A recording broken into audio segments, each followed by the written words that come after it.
I solemnly swear that I will tell the truth, the whole truth, and nothing but the truth. So help me God.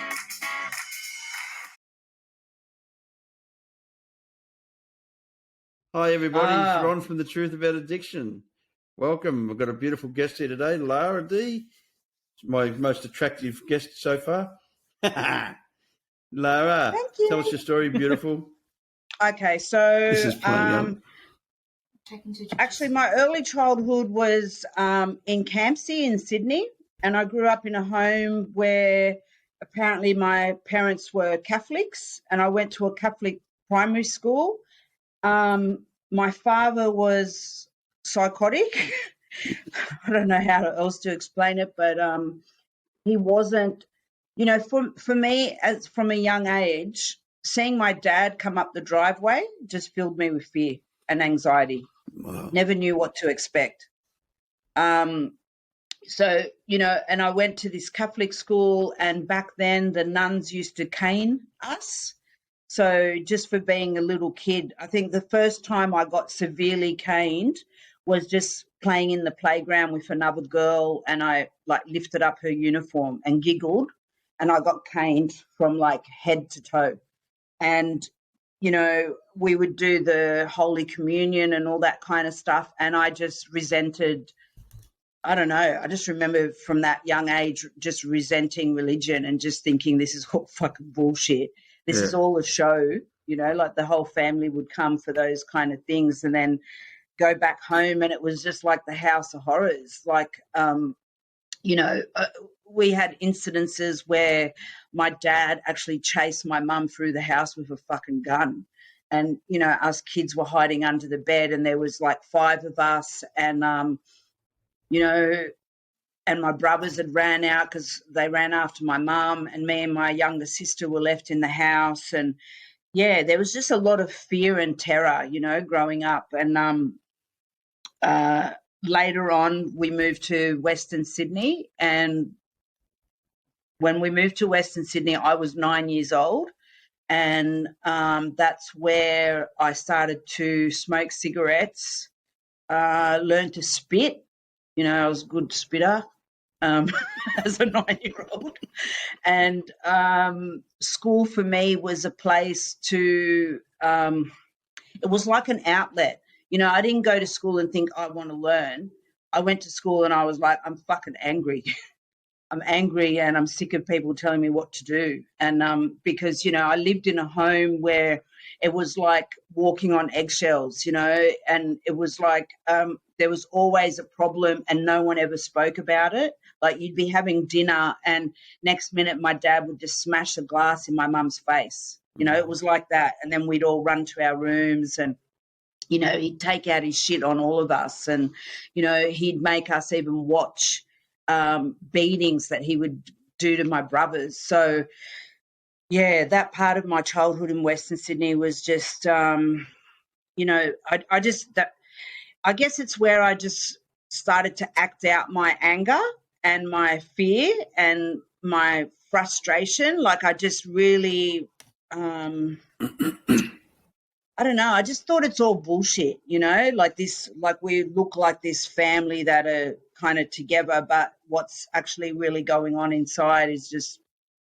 fucked. I didn't even have friends who would come over because they were scared of my dad too. So probably when I was about 11, 12 years old, I started to run away. I started to jump out the window and go walk about.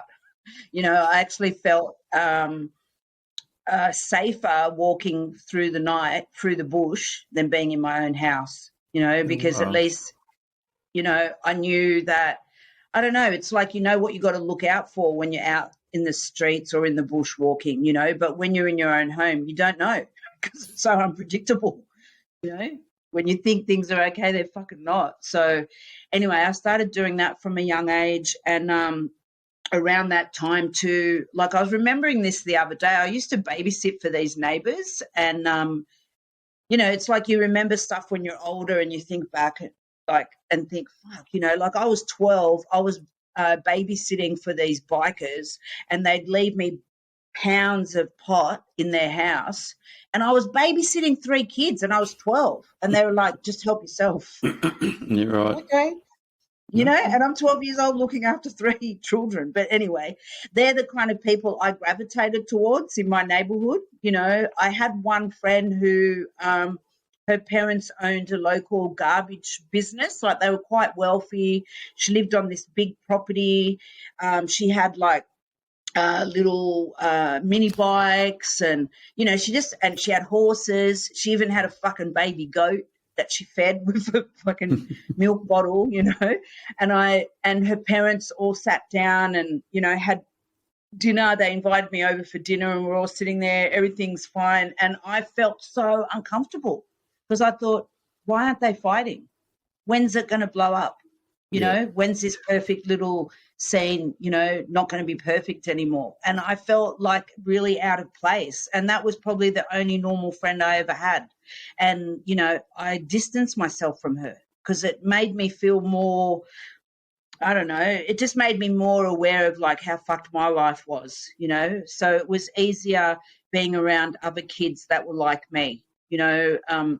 One of my best mates, her mum would let us smoke pot and drink alcohol there. And I was like 13, and I thought she was the coolest mum, You're right.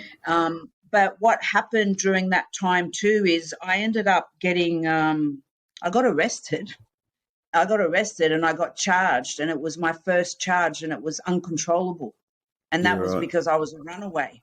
And, I was taken to court. People spoke to me and asked me, why did I run away? And I said, my dad's an alcoholic and he's violent. I don't feel safe at home. I don't want to be there. And, they basically said to me, children are seen and not heard. You just need to go home and do what your parents want and don't cause a fuss. Don't be naughty. So I refused. I ended up in my first institution was Cobham. Was a kids' home. I ended up there, and then I ended up in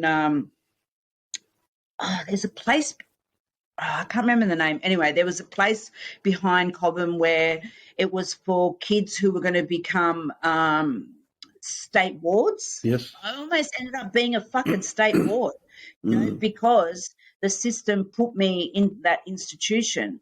And,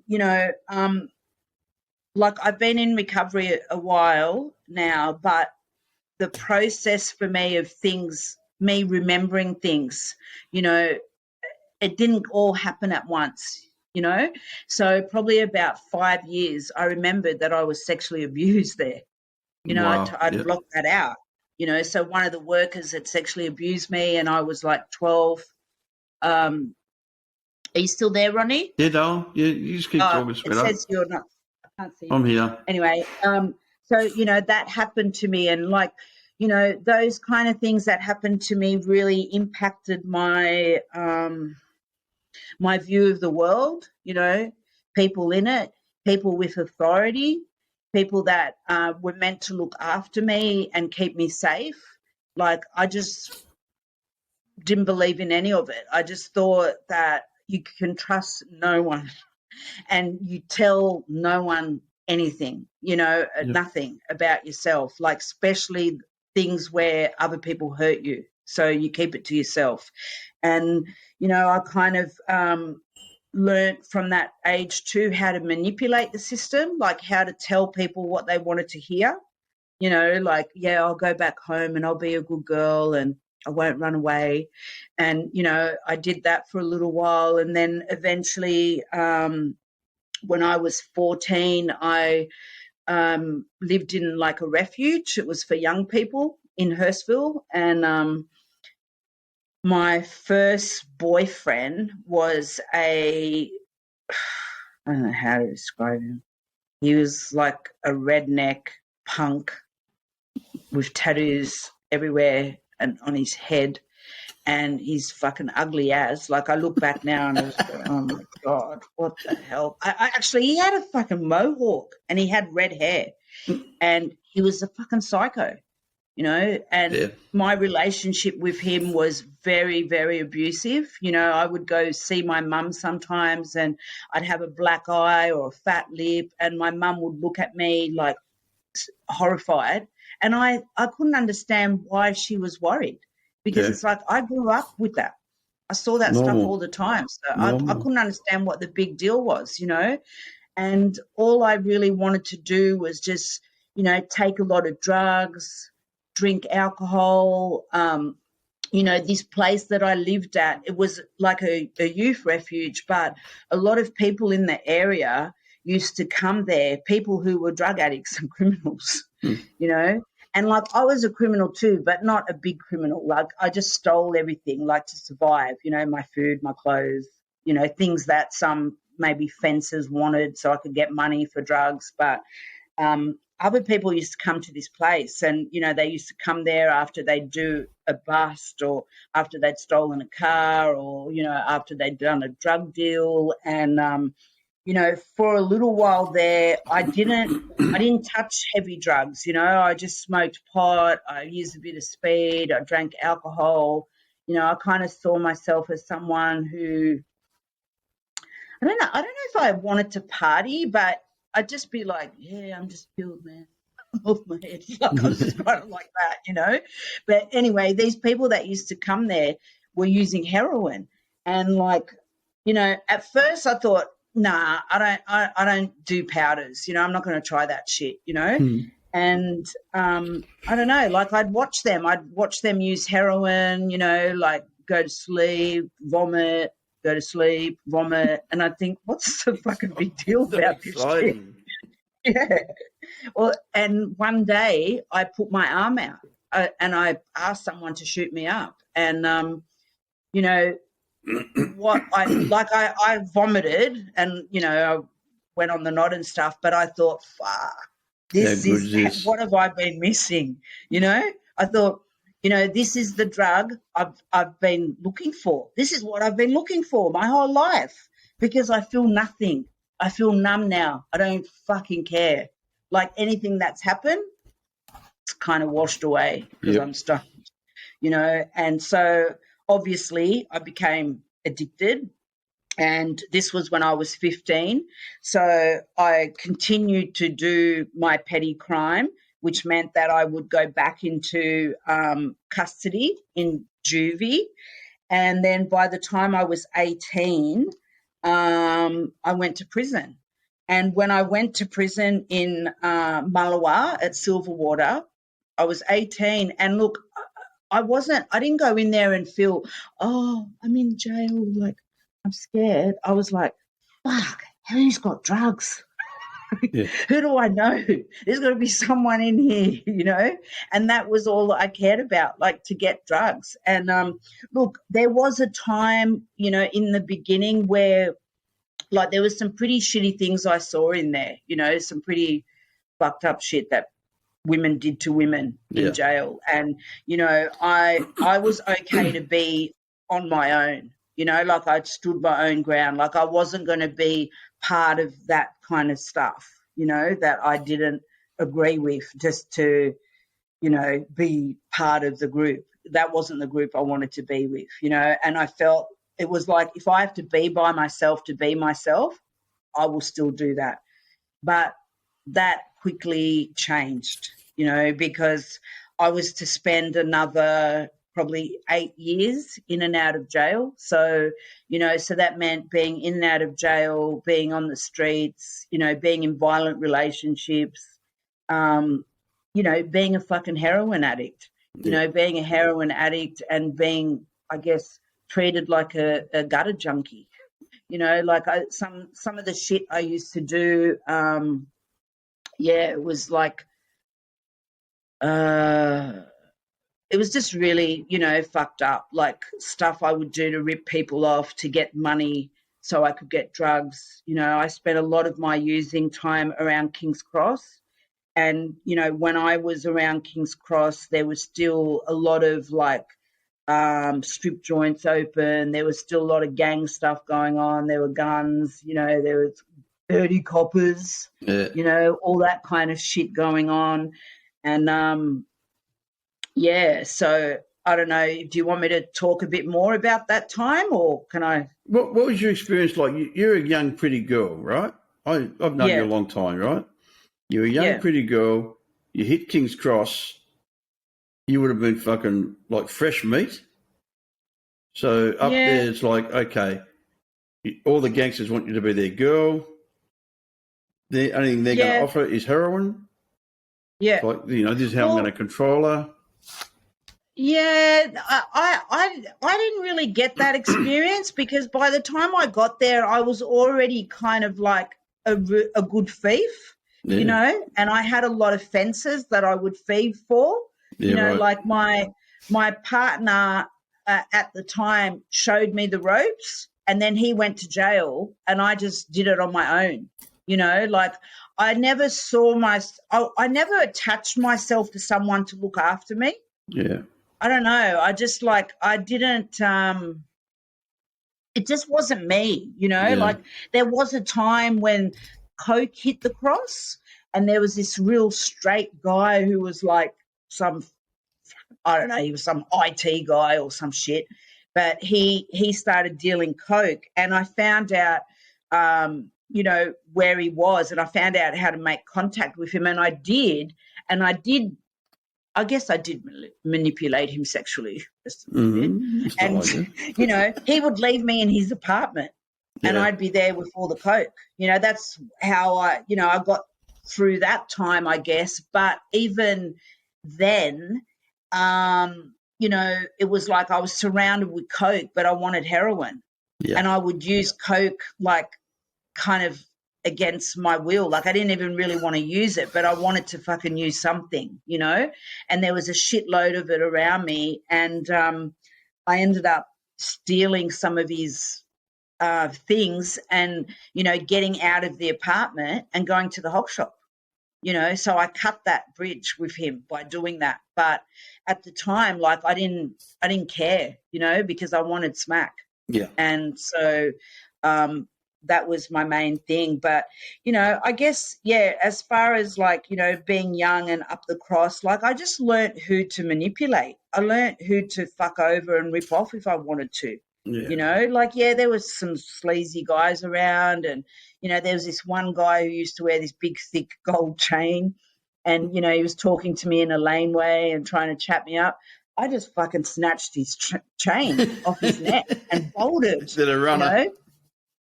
Yeah, I ran straight into Sweethearts. Yeah, that's my Lara. That's my Lara. Yeah, that's the one I know.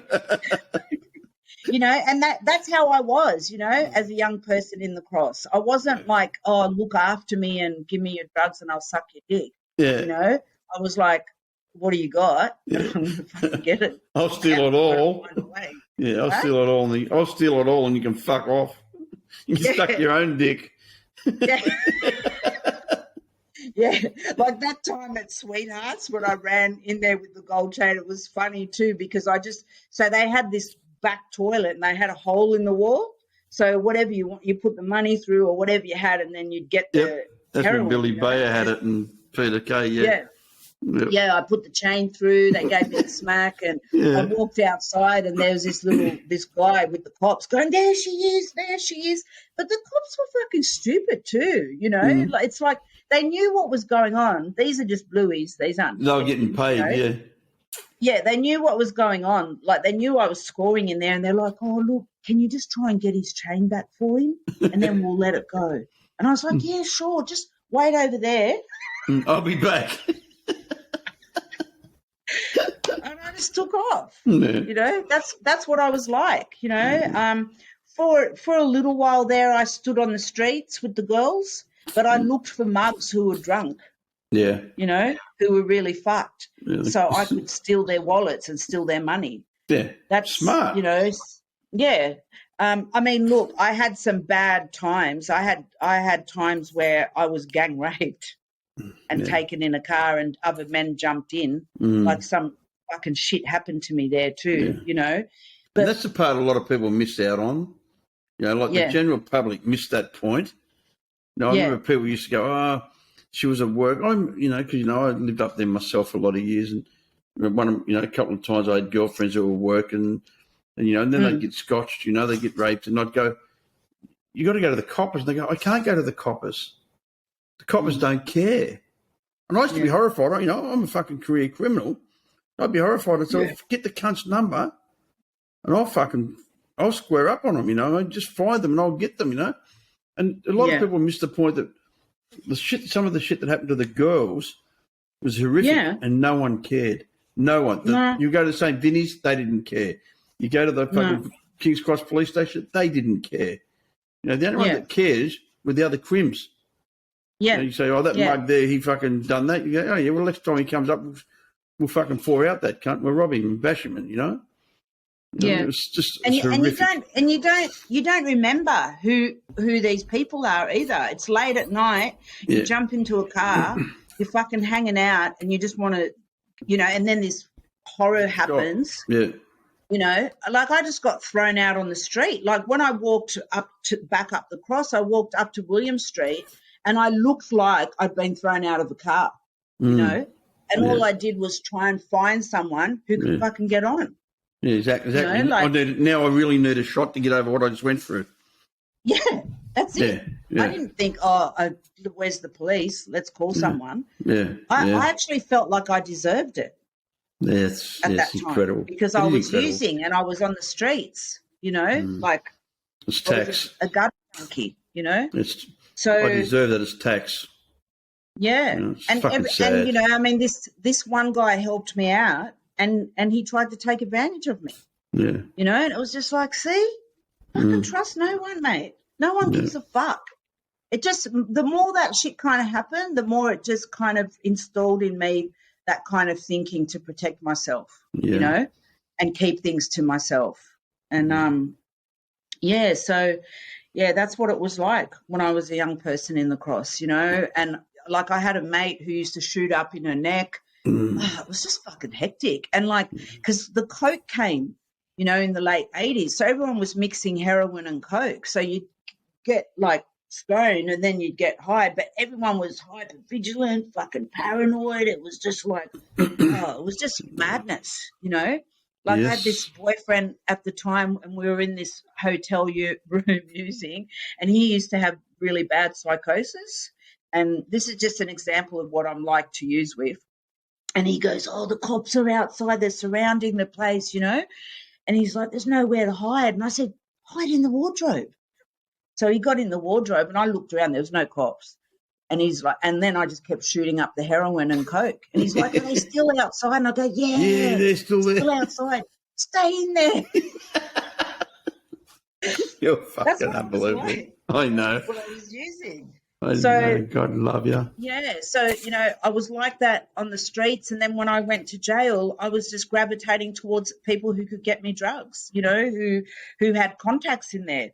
I was on the phone manipulating my mum, ex-partners to bring me stuff in. Yeah. The obsession and compulsion to use, it didn't leave me when I went to prison, and, I had spent time in jail, like I said, in Sydney, but I also spent time in Bogger Road.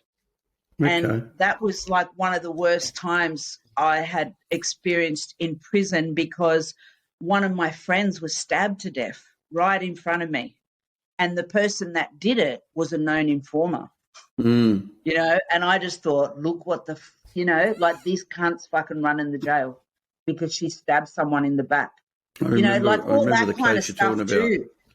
Yeah, like all that went out the door. It's like, God, there's no more of that bloody loyalty in prison, and people like that.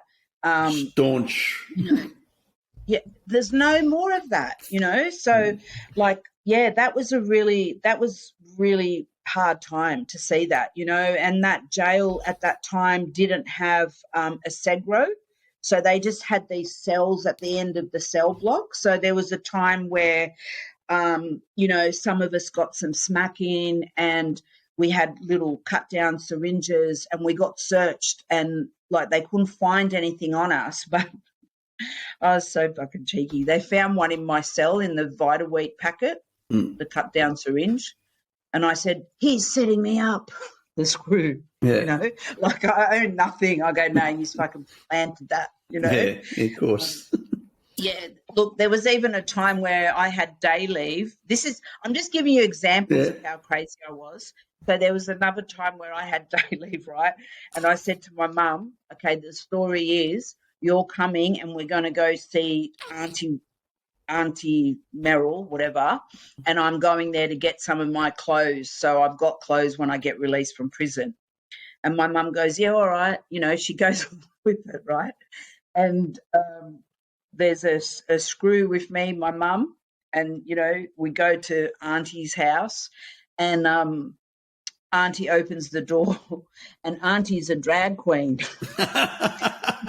And my mum's never seen a drag queen before. And the look on her face, I'm just like giving her a little nudge, just go with it, go with it. Yeah, sweet. Oh, fuck. So we go in, and she gives us all orange juices, and I say, I've got to go to the bathroom. I go to the bathroom, and there's a bottle of vodka there, so I fill up my juice, I drink the vodka. In the cupboard, there's all these pills, there's all these packages ready for me to take back into jail, you know. Yep. And I go back to the jail, but by the time I go back to the jail, I'd popped a couple of the pills with the alcohol, so it was obvious I was intoxicated, you know. And I just said that the screw that brought her set me up because she was drinking orange juice too. I think you need a breathalyzer. Yeah. And they just thought I was such a fucking little cunt, you know, because I just just try and turn everything back on them. I'd own nothing. And, that's just a bit of an example of how crazy I was. And what happened? And it's what funny, happened? like, what happened? Yeah, what happened to make you change? What happened? Well, I felt year? pregnant. What happened? You felt pregnant? I felt pregnant when I was 23. That's with your boy? With my boy Josh. Yep. And when I fell pregnant, I was on the run. So I jumped bail in Sydney. I was in Melbourne. I was with my son's dad, and we were in this shitty little hotel room. And we had gone to Melbourne to get on methadone because that was like the solution. All right, leave Sydney. Go to Melbourne, get on methadone. But I found out I was pregnant, and things started to, I don't know, like it wasn't like, I thought, I'm pregnant, this is going to save my life, now I'm going to have this baby. But it just made me a bit more like, what the fuck am I doing? It's like a baby growing inside of me. I'm going to this clinic, I'm drinking this fucking shit every day, Putrid. you know. Yeah, and I felt like I was poisoning the baby, you know, and I felt like, you know, it wasn't like the baby's fault where I was. Like I had to do something. And, you know, me and the dad, we were fighting a lot. We were fighting over our last $10 because he wanted to, you know, get some alcohol on top of his methadone. I was just staying on the don't. I was trying not to use, you know.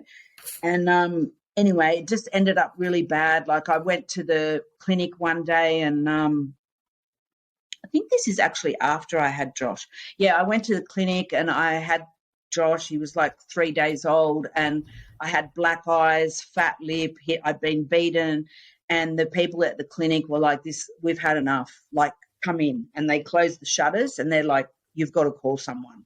You know, and I'll tell you, like, that's where things started to change. And, you know, like if it wasn't for them kind of intervening like that and telling me my life isn't good and I need help and this isn't all right, you know, if I didn't have them, you know what I mean? Because I just lived in this, in it's my normal. own world. It's normal. I don't know. Yeah.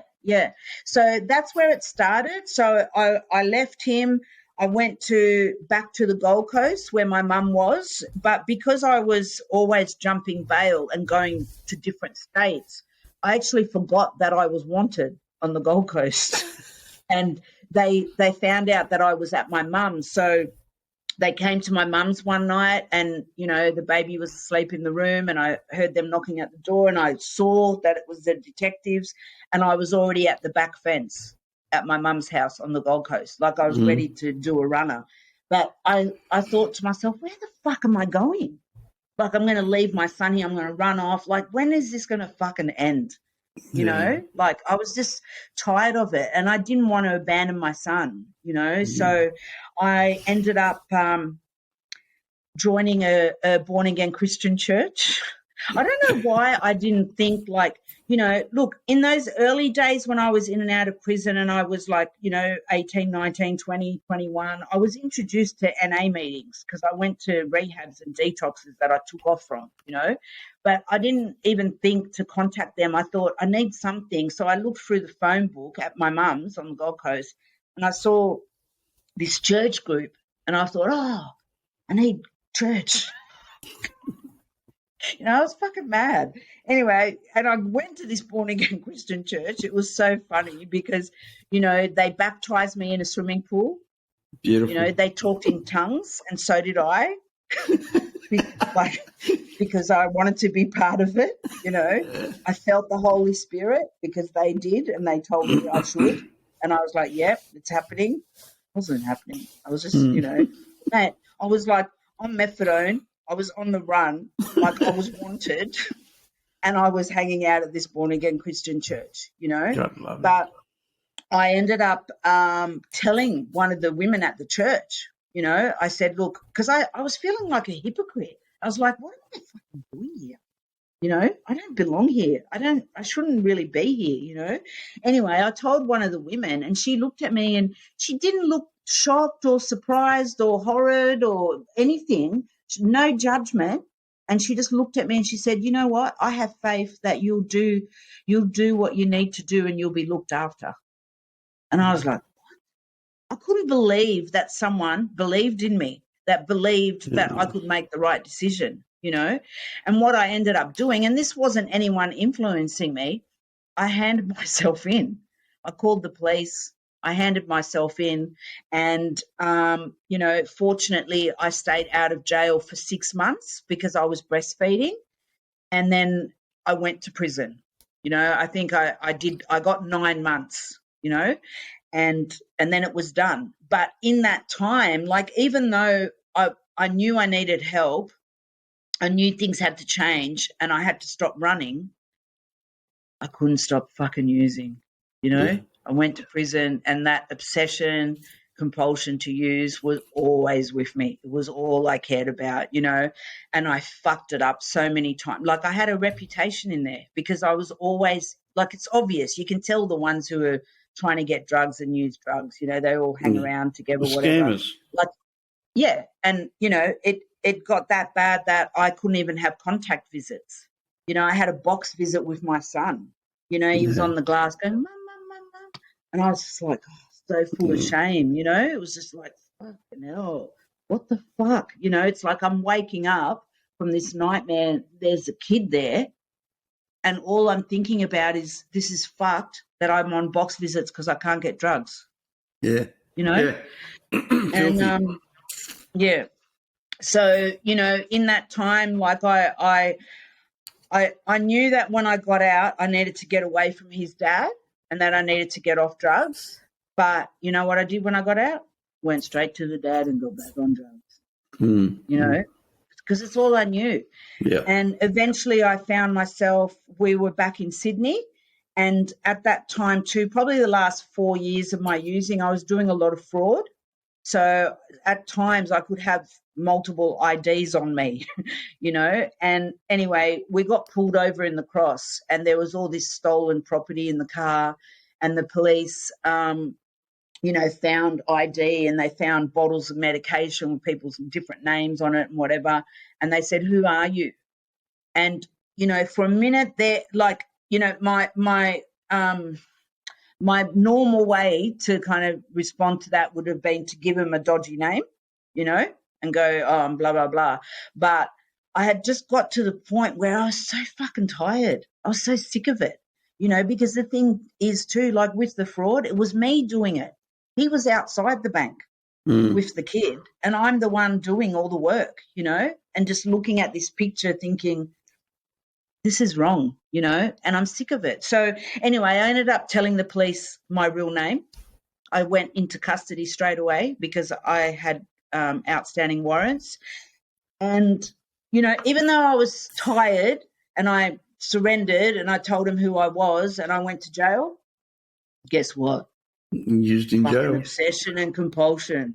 I still couldn't, it was still who can get drugs, who can bring me stuff in. And, it got to a point where, like, I'd be talking to this girl who I met who, so the NA and AA used to come into prison, and talk to people, share their stories. So there was this one girl, she was a year clean and sober, and I used to go in her cell off my head. How do you do it? I just want to fucking be clean. Tell me. I was fucking off my head, Mm-hmm. But part of me, I actually wanted what she had. I was so impressed that she stopped using, but I just didn't know how to do it. And anyway, one day I was on a visit, and on this visit I was to receive a drop, but the drop was methadone. So the plan was he was going to go make me a cup of tea, pour the methadone in, and I could drink it. And that's how I got out of it for that visit. And I don't know, something just clicked in me, and I was sitting there on the visit. My mum was there. She'd come from Queensland. My son was there. He was there. And I just looked around, and I was just like, fuck this. And I said to him, give me the bottle. And I just looked straight at the screws, and I drank it. And when I drank it, they obviously, finished the visit. But I went to Segro. And I went to Segro. I couldn't have phone calls. I couldn't have visits. I couldn't talk to anybody else in the prison. And when I was in that place, I had a light bulb moment that drugs are the problem, and I need to fucking get help. And that's how I got clean. That's where it changed. And, fortunately back then I could request to speak to the drug and alcohol counsellor and talk to her. Like today in prison, it's not like that. It's so hard for people to get help in jail. Wow. But I started talking to this counsellor, and she talked to me about, would I possibly go to rehab? Because obviously I can't do it in jail. I can't do it out on the street. Maybe if I go somewhere where people are learning to stay off drugs, I could do it there. And, even though I knew drugs were the problem and I knew I needed help, guess what? I didn't want to go to rehab. Yeah. I just felt too institutionalized. It's like, not another fucking institution. Isn't there a halfway house? Like I thought, I'll do halfway house, So, but what I had to do first was I had to appeal my sentence because I still had like 18 months to do. I had 18 months left, And so in that time I started to appeal. So every 28 days I would put in a new appeal. And I got knocked back 3 times. And the last time I went to, I don't know if it was the district or it was a big court, Yeah. It wasn't a Downing Centre, it was another courtroom. And the Supreme Court magistrate appeal. said to me, and the magistrate said to me, why should I give you bail? And I tell you, this is the first time in all my time being in courts, in docks, in and out of prison, that I had admitted that I'm a drug addict. Yeah. I said, I'm a drug addict, Your Honour. I can't fucking stop. Even in jail, I can't stop. That's why I think you should give me bail. And you know what he said? Bail granted. Yeah. And I was like, what? Yeah. So there was another thing, it was like the woman from the church believing I could do the right thing, admitting that I had a problem, finally surrendering and saying, I need help.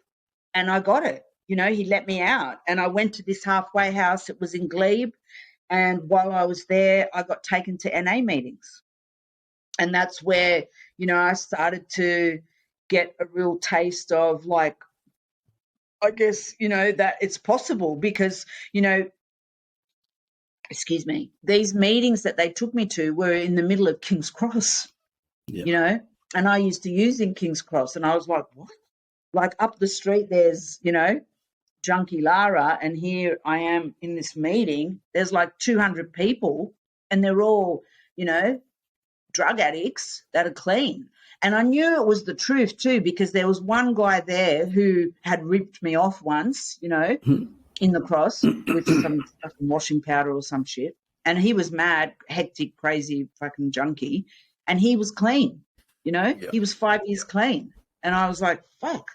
So, I guess that's where the whole recovery started. But I tell you, I didn't stay clean. I relapsed, and I didn't get, I don't know, I didn't get how dangerous my disease was, you know, like I thought, oh, I'm clean, I'm right, I'm not having used, but I didn't get like all that other fucking mad, you know, like, and when I relapsed, all it took was to go for a walk to Macca's in King's Cross. Oh, let's get an ice cream cone. And I heard someone from a distance say, you want to throw in? And I was like, gone. And I used, you know, within half an hour, I had a needle in my arm and I had my son with me. But, you know, when that happened and I was in a squat using and there were fits everywhere. And when that happened, it made me realize that I needed rehab.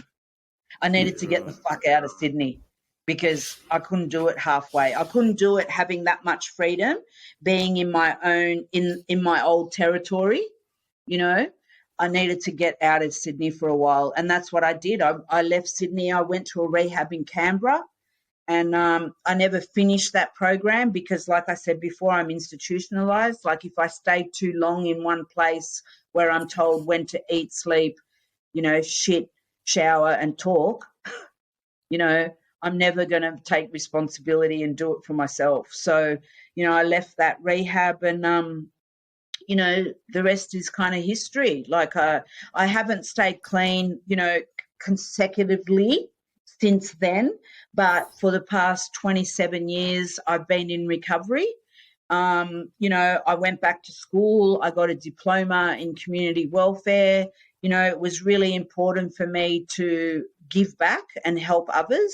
Yeah. You know, when I finally stopped, you know, thinking about myself as a victim and everything that had happened to me, I wanted to do something for other people, you know, and I felt like that's always been my passion in recovery. And, yeah, I've gone back to school. I've worked in many areas of community. You know, I've worked in youth refuges. I've worked with women experiencing domestic violence. I've worked with women coming out of prison.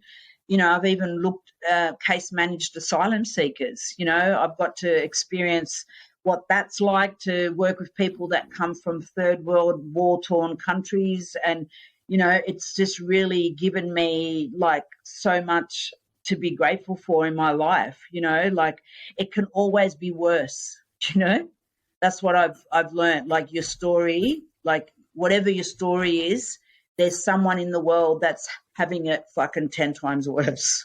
Yeah. You know, so it's really important, you know, who I am as a mother and my relationship with my children.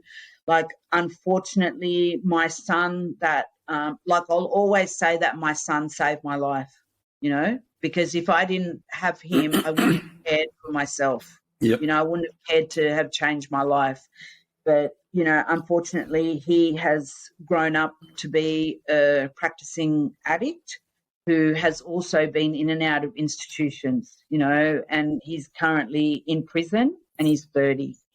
You know, that's been a really hard road in recovery. And, you know, I have relapsed once. I'm not going to say over that, but I guess it was like, fuck, if that's not good, well, what's the point? You know, I just gave up and but only for a short period. But, you know, what I know today is even though, like, he's in jail and he's using and stuff, like, I have to be clean. I have to be in recovery because I've just told you what I was like when I was using. Yep. And I have no doubt that I would be the same kind of fucking maniac if I started using again. You know, I would find a fucking way and it would just, yeah. And I don't want to abandon my children, you know. Both their parents were addicts. They've both passed away. Like I'm the only one standing. Yep. And, you know, my daughter, you know, by the grace of God, she's not an addict or an alcoholic, but she, you know, has her mental health issues that she deals with. You know, she's recently lost her dad, but, you know, we have a great relationship. Like she can talk to me about anything. She talks, I know everything about my daughter. It's just like, wow, you know, I didn't grow up with that, you know, as a young girl. Like I didn't talk to my mum, but, you know, that relationship has healed. Like I'm there for my mum today. I don't carry resentments anymore like I used to because I used to think you're a fucking shit mum because you didn't protect your fucking children, you know. Yeah. But, you know, I understand it's a different generation, different skills, whatever. You know, this, you know, fortunately, I've become a parent in a time where, you know, children have the right to speak. Children have the right to say if they're not happy. And I, as a parent, need to listen and support, you know, my kids. And I've learned that. And I would say I'm an awesome mum. And, you know, I love kids and I'm good with children. I'm good with everybody's kid. I can babysit for you one time when I come up there. Done. Mate, you've always been a good person. Yeah. Well, you know, it's just important to me. I don't know. It's just in my heart, you know, like, so, yeah, I'm very fortunate that I've got to, you know, that recovery's changed me to be the person that I am today and that I care the way that I do. I don't go through the world like, you know, like my daughter said to me the other day, we're in the car and I tend to get a little bit frustrated driving. I'm in the inner city, okay? But anyway, she's like, Mum, if that car's going slow, you don't know what's going on. You know, that guy could be having a heart attack. He could be like, he could have just left the hospital. Someone could have just died. He could have just lost his job. Like she said all this stuff. Yeah. And I looked at her and I said, you're right.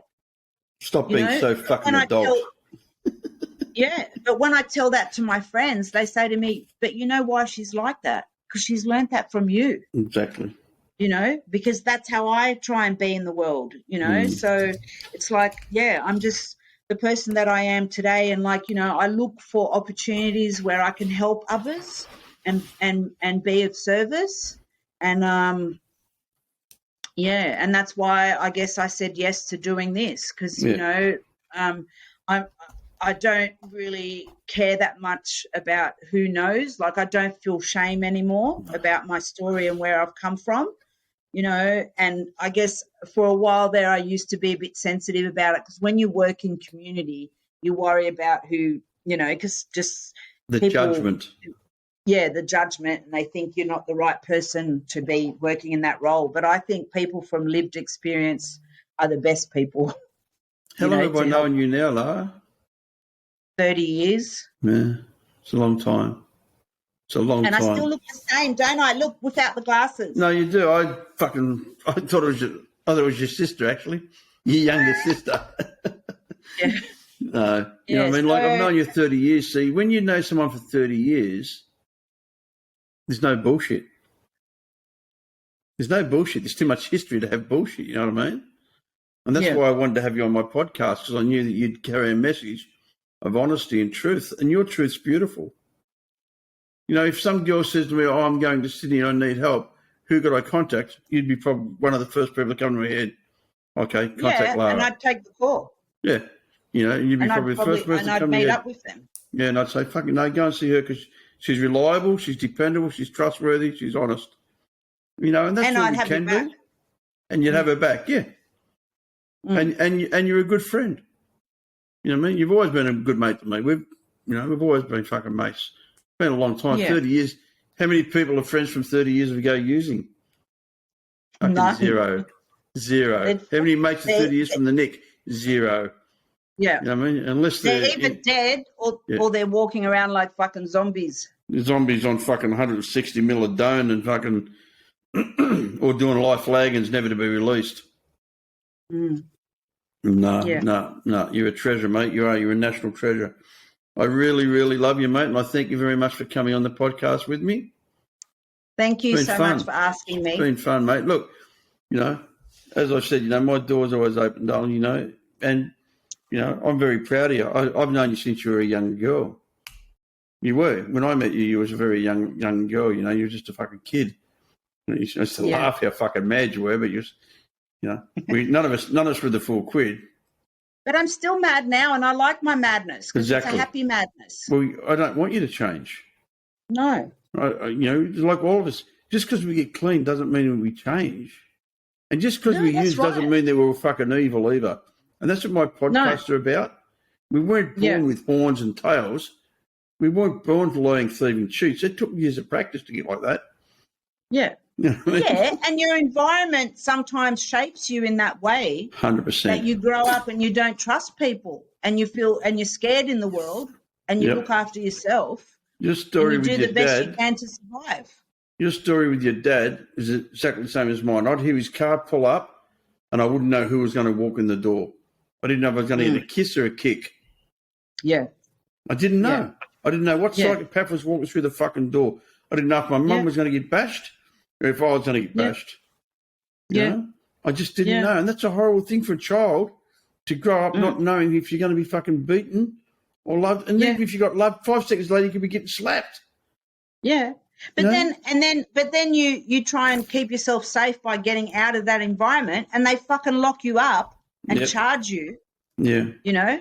Yeah, like there's something wrong with you. I was uncontrollable. They're going to lock me up for a ward of the state. Lock me up as uncontrollable, you know. I did them the favour, you know. I had a shootout with the police, went to prison instead of them having to do it. But, you know, so where do you think all that madness came from? Yeah, that's It's learned behaviour. And that's why a lot of people don't understand what we thought was normal, we honestly thought was normal. Yeah. You know, I was talking to a guy earlier on today. I wanted to be a lawyer. I really did. Yeah. My old man said, buy a gun. You want to fight the coppers? Buy a fucking gun. That's how you fight the coppers.